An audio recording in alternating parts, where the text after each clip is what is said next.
Hey everyone, looking to streamline your network? This guide shows you how to set up bridge mode on your Netgear router and convert it to modem only for full control. Gather your primary router's SSID security mode, password, and frequency.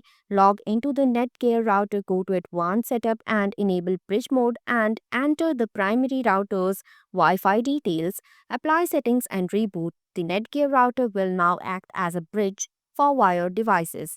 Step 1 Preparation. Make note of the following details from your primary router: SSID, Wi Fi network name, Wi Fi security mode example, WPA2, PSKAES, Wi Fi password, wireless frequency 2.4 GHz to 5 GHz. Step 2 Log into your Netgear router. Connect your computer to the Netgear router, preferably via Ethernet. Open a web browser and go to the router login page, commonly http 192.168.1.1 or http www.routerlogin.net. Enter your admin username and password. Default is often admin and the password you set. Step 3 Access bridge mode settings. Navigate to Advanced, then go to Advanced Setup, then Wireless Bridge. On some models, you may need to go to Advanced Setup, then Wireless Settings, and scroll to the bottom to find Use Other Operation Mode and select Enable Bridge Mode.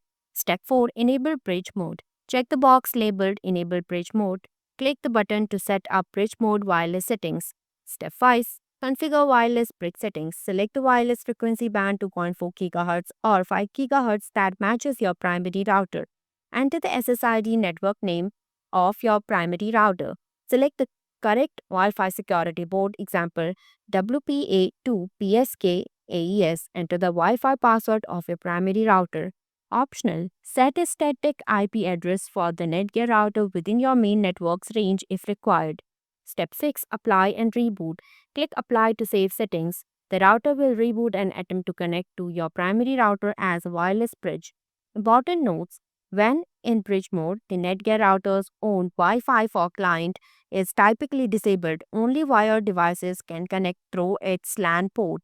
If you lose access to the router after enabling bridge mode, you may need to reset it to factory defaults to regain access. Bridge mode is not available on all Netgear models.